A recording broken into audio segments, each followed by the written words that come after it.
Hello and welcome back, listeners, to the Mindful Living podcast. I'm your host, Sana. And before we dive in today, I want to talk about something I think a lot of us carry around, but we rarely name out loud: fear. Not the kind that keeps you safe from danger, but it's the quieter kind. The kind that whispers you're not ready, not good enough, not worth it, not qualified. The kind that keeps you stuck. And then there is self doubt, that constant second guessing, the second thoughts that makes even the smallest decisions feel heavy. Maybe you have felt it when you wanted to start something new. You genuinely wanted to take a risk, speak up in a difficult conversation, or finally make that change you have been avoiding. So, today on this episode of the Mindful Living, we are talking about overcoming fear and self doubt, but not in some abstract, motivational, Instagram worthy kind of way. We're getting real about what it actually takes to move forward when everything in you wants to stay still. And we are exploring how faith and action work together here, listeners, not as opposites, but as partners in the process. And my guest today is someone who has built his entire mission around helping people, specifically men, get off the sidelines of their own lives. He focuses on Christian men who feel stuck, who struggle to lead themselves and their families, who have let fear and doubt take the wheel. And his approach is direct, it's challenging, and it centers around fitness, nutrition, discipline, and faith. Now, listeners, I'll be honest, some of what we'll talk about today, it might feel uncomfortable. We are going to dig into questions about whether fear is always something to overcome, whether action without reflection is wise, and whether the language of stepping up might sometimes add pressure instead of clarity. But then that's what makes conversations worth having, right, listeners?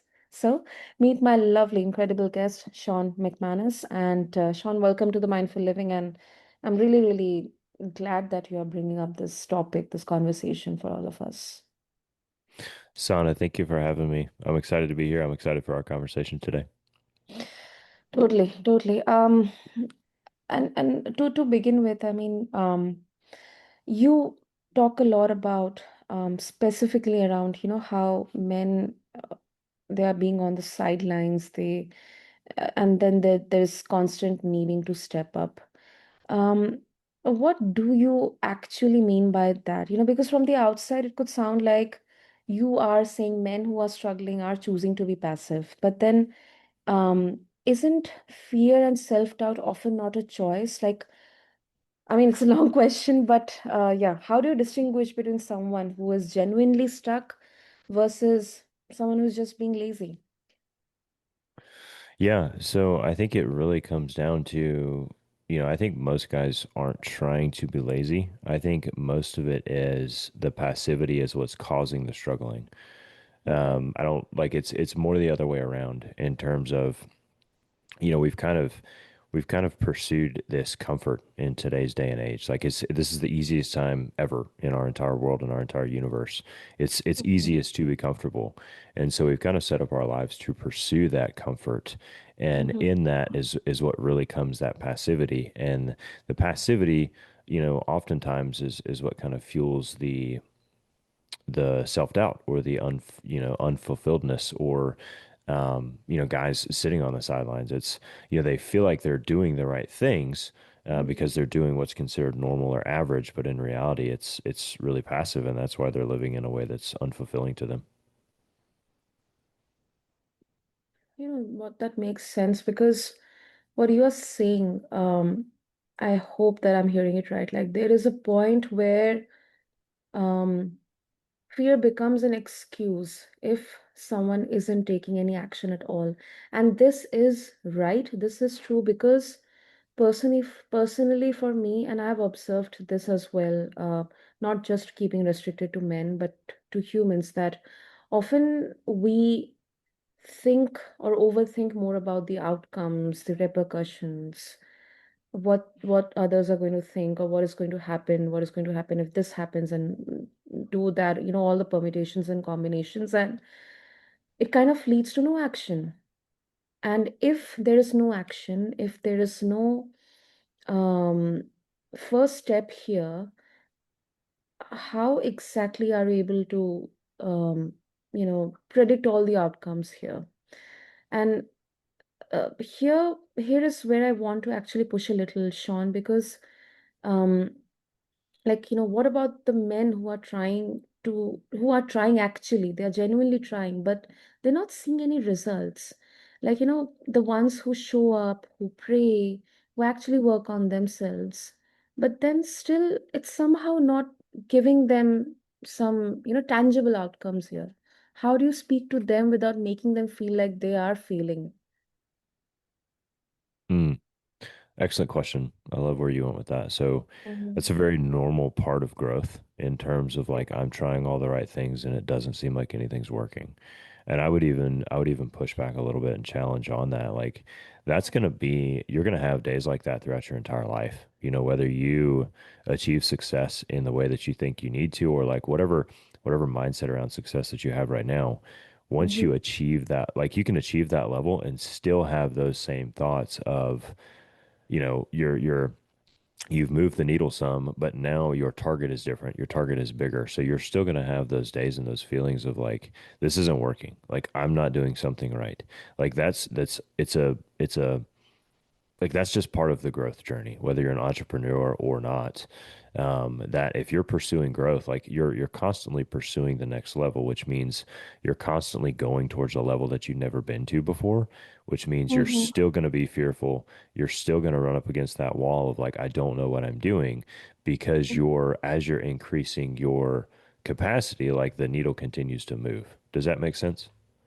It does, Sean. It does. Um, and yes, I mean, that actually is very helpful because it can often lead to this constant cycle of judgment and um, having very, very, super critical thoughts about oneself, like this Hmm. constant battle between inner voice and the inner critique. And Absolutely. specifically when we bring men into this, I think the expectations around what external factors are there, the societal expectations, and then this constant expectation of measuring your worth with how much you are earning, or whether Hmm. you're able to provide your family. uh, I mean, it's completely directly tied up with their worth. How much you're earning, it is tied up with your worth. Your work is your worth.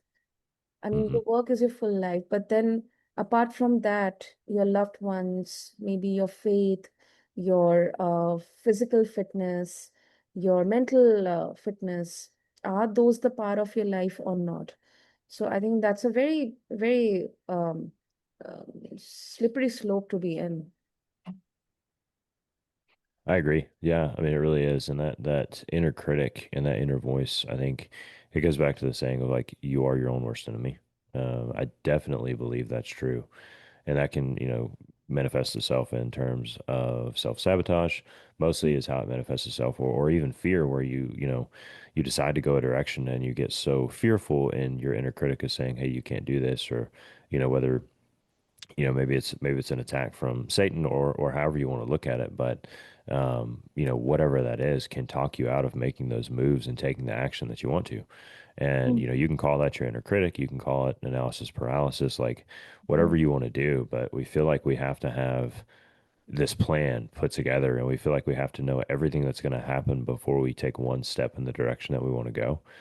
And that's what I see as like just a really big problem. And it's been a really big problem in my life in the past as well. And I Mhm. still have to fight it sometimes to this day. It's like, when you go to try something new, you don't need to know the whole plan. You don't need to know 10 steps ahead. You just need to know what's your next right step. And that's the step that you need to take. But we get stuck thinking that we have to be 10 steps ahead. And we're just not there yet. We need to take small steps instead of thinking that we have to do every time we make a decision, it has to be a life altering thing. That's a very good insight, Sean, actually. That's a very good insight. And I've myself like firsthand experienced that, whenever I'm, because, it's a very popular saying that, man proposes and God disposes. Uh, Hmm. so um, often we try, we get into that rabbit hole of, oh my goodness, my entire plan failed because this is not what I expected or I envisioned, or something like that. So yeah, it's actually a very helpful insight and a takeaway for all of us. And moving on, Sean, now uh, things like emotions, anything which is attached with humans, uh, it can never be like a generalization. There is a duality in here. So now I'm bringing in that duality when it comes to fear, because um there is the fear of, which is pointing to something legitimate like burnout or a need for rest, or maybe your wisdom saying that this isn't the right path. And then there is fear that actually is more like a caution here. How do you help someone discern between fear that needs to be overcome and fear that needs to be listened to? Hmm. Very good question. Mhm. I think really it comes down to, is the answer, do we need to be courageous and move forward, or is the answer you're being too critical of yourself? I think that's where we draw the distinction in terms of like what fear is fear that we need to pay attention to, because I mean fear is going to be fear regardless of how you look at it. Like there's always going to be that voice inside of you, no matter how much you do, no matter how much that you accomplish, that says you can't do this, or our bodies are made to survive. So when we start pushing them, whether it's with our mind or our body, excuse me, there's always that that survival instinct, that survival mode inside of us that is going to try to keep us where we want to be, because our that's what our bodies are going to try to do. They're going to try to keep us safe. So it's really trying to decide like, okay, does this move me in the direction that I want to go, Mm, or is this going to harm my progress? And then obviously you can take that and put it, from a Christian perspective, it's looking at it in terms of like praying through it. Like what does God want from my life? What is God calling me to do in this season? mm, And wondering like, okay, is this fear because I'm scared because of who I am as a human, because I'm human and I'm scared and that's what the fear is? Or is this fear and doubt coming from God as a sign to like, okay, maybe I should do something different? And that's mm, one of those things like you just have to pray through, and you have to kind of put it up against what is God calling me to do? What am I supposed to be doing? Does this move me in that direction or does it not? And then, just kind of having the wisdom and the direction from him to make that decision. mm. And sometimes it happens that we we pray in hope of getting at least, maybe a signal or an answer, maybe some kind of, this whisper. But then Hmm. it happens that it doesn't come immediately. And that sometimes it can be very, very demotivating. So in such situation, what can we do, Sean? Yeah. So another really good question. Mhm. Oftentimes as Christians, like we think that God's going to put billboards in the sky of what we're Right. supposed to do. Throughout our life, we wish He would do that anyway. It would make decisions a lot easier. Yeah. But in reality, like He's given us free will. He's given us dominion over, where we are. We think back to creation, and He gave Adam and Eve the dominion over the garden. Mm-hmm. So we pray to Him, we ask for guidance, we ask for wisdom. And then, but the thing that we fall into, Sana, often is we pray for that guidance and wisdom, and then we just wait, and then we just sit there. Mm-hmm. And if we don't get the writing in the clouds, then we just keep waiting. And it's important, what I've noticed in my own life is it's important to pray and seek that wisdom and then Mm-hmm. go take some kind of action. It doesn't have to be any kind of like crazy thing. Like you don't have to pray for, clarity this minute on what you're supposed to do and then go quit your job the next minute. That's not what I'm saying. But what I'm saying is like if you're in this spot and you feel like you're supposed to quit your job, but you're not sure, you know, the step that you could take is you're praying for clarity consistently with that. And also you're looking at other prospects and you're thinking through like what other things can I do that maybe God's calling me towards, or maybe that could be more fulfilling to me. And you're taking action towards that process. Because what I found is like God God wants to be clear with us, but God Mhm. also gives us the free will to choose. Yeah, yeah. So like Sean could coach men, Sean could go deliver pizzas. Neither one of those things is sinful.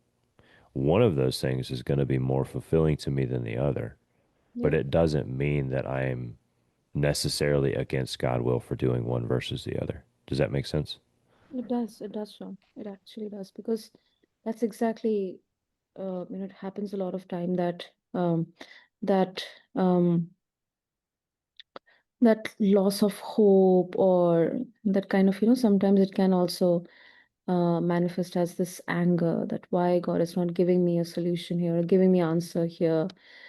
It can like lead us to maybe doing nothing because we have lost that hope or we are demotivated, and Mm-hmm. then it kind of shapes itself like this, a mindset that, or maybe uh, a thought that, may we have done something wrong. That's why God is not giving us the answers here, or Mm. He's not hearing us out loud. But I think that's the beauty of us humans. Like, we have got the free will, we have got the capability to seek answers and solutions. It's just we are channelizing that strength through praying. Mm. Yeah, of course. That's yes.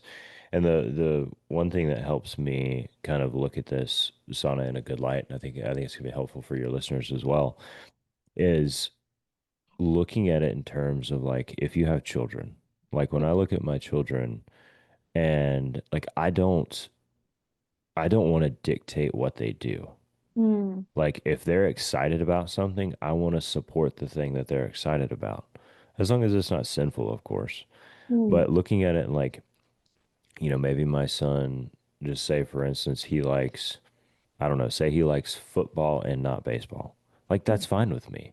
But if he mm, doesn't like baseball or he doesn't like football, he likes baseball, like that's fine too. I want him to choose because I want him to choose the thing that's going to make him more happy, that's going to bring him more joy, that's going to bring him more fulfillment. Like I don't care whether it's one or the other.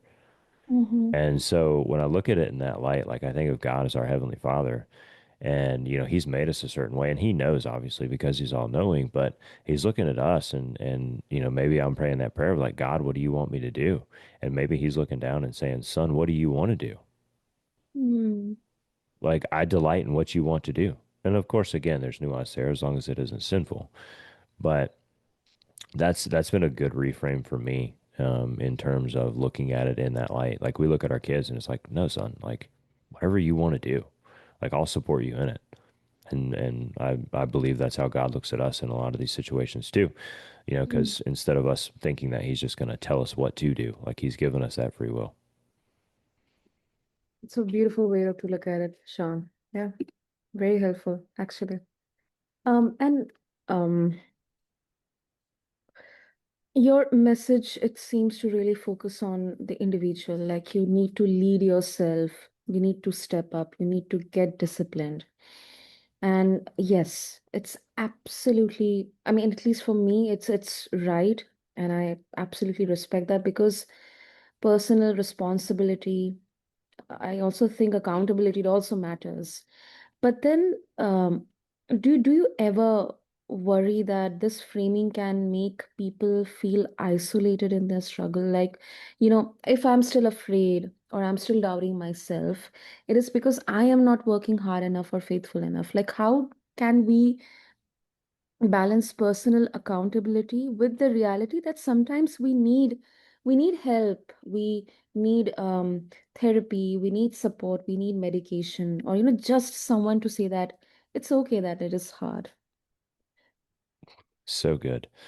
Yeah. And when I say, personal responsibility and taking ownership for where you are, like in no way, shape, or form am I implying that we don't get support, whatever that support looks like. Actually, quite the opposite. I have some really good godly men and some really good mentors that I lean on heavily very often in terms of business, in terms of family, in terms of, personal, whatever it looks like. And that's why I think it's so important to have coaches. I mean, I have a business coach in my life, Mhm. and I mean, I have my own strength and nutrition coach also. But it's having people in your life that are, further along than you that you can lean on. And then also, also having other men that, are maybe in the same boat and are in similar situations to you, but also they're after this growth. You don't want to have people that are just kind of, content with where they are because they're not going to push you, they're not going to hold you accountable, they're not going to understand what you're going through. But having men that are, kind of alongside you and that are after the same things that you're after, support is extremely important. When I say personal responsibility and self leadership, I just Mhm. say that we have to more or less like kick away this victim mindset of like things are Mhm. this way because of this or because of the circumstances that happened to me or because of this and this. Like, we could be obese and blame McDonald's. And it's like it's not McDonald's fault that you ate there 3 times a day for the last month. You know? Like we have to when I say personal responsibility, like that's what I'm talking about. I'm talking about looking in the mirror and realizing like, okay, I am where I am because of the decisions that I've made. Mhm. Obviously, like circumstances can play into that. Of course they can. But it's still at the end of the day, like there's decisions that have to be made, and you're the one responsible for your life, and you're the one responsible for making those decisions. So that's what I mean by personal responsibility. Absolutely lean on those around you. Like as a man, it's super important to have godly masculine brotherhood around you. It's Mhm. something that's been a game changer in my life. No, that's a really um I mean, that's why I think this is a saying that I've learned from a particular guest on another one of my podcasts, and I think every one of the stories or journeys that I've explored along with my guests and my listeners have been exploring is you are the problem, you are the solution. And it does Hmm. not mean that everything has to be always individual, but then when it starts with one person, I think it it it spreads like it's a community. Like we always say that healing, because we humans, we are social beings. So and sometimes even God shares his words through maybe someone in the most unpredicted moment or phase in your life, uh, the most uncomfortable truth, and that is going to kind of change your life or help you realize who you are actually are. So I think yes, it all makes sense what you said. Yeah, absolutely. Yeah, it's just about, looking in the mirror and saying, okay, this is where we are. Like, I'm responsible for us being here. And I'm also like the beauty in that is I can change and things can change. Super, super. And before we conclude, um, you know, I am like genuinely curious, because here we are not just talking about the the situation, the current prevailing situation, or the root cause, but also we are talking about actions here. So, um, how does overcoming fear and self-doubt through faith look like in practice? Like, what do you say to someone who believes deeply, but whose faith doesn't seem to be moving the needle on their fear? Are there any actions or steps that, listeners can begin with? Yeah, absolutely. So, the first thing I would say is I have a resource that I use for a lot of, I mean, it's for men in particular, but it's super good in terms of giving them a plan. It's called the self-confidence assessment, and it's a quick little like form quiz, and they'll go through it, and at the end of it, based on their answers, they'll get a video kind of explaining next steps, and then they'll get access to a self-confidence reset, 7-day self-confidence reset. Mhm. that will give them specific action plan to reset their self confidence. So that would be what I would point guys to. But yeah, I mean, it's just about taking small actions day in and day out and stacking up those habits. Super. I think that's a good step to begin with. And I think action, it becomes the expression of faith. And I think it's a very grounded way of looking at it, that, it's not that faith isn't about guaranteeing outcomes, but it's also about showing up regardless. And thank you so much, Sean. And of course, if our listeners, they would like to personally connect with you, maybe they have their own experiences, opinions, or thoughts that they would like to share with you, what would be the easiest way? Of course, yeah.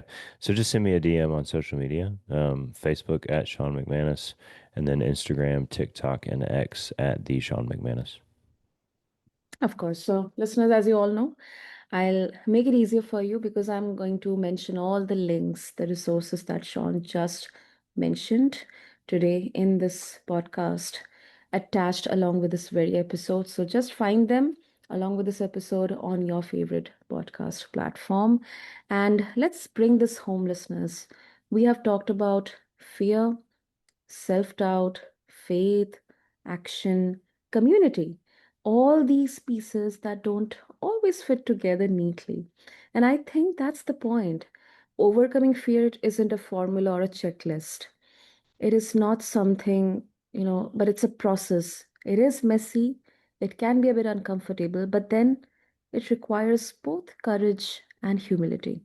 So, Sean, thank you so much for this very beautiful, practical, and grounded discussion. Really appreciate what you brought up here for all of us. Sana, thank you for having me. It's been a blessing to be on your podcast with you today. Thank you so much. And to everyone listening, thank you for being a part of this conversation. If you connected with some of it, or maybe all of it, or did not, but still, I would love to hear about it from all of you. Share it with someone who might need to hear it. And remember, mindful living isn't about having all the answers. It is about being willing to ask the questions. Until next time, take care of yourselves. This is your host, Sana, signing off. Thank you.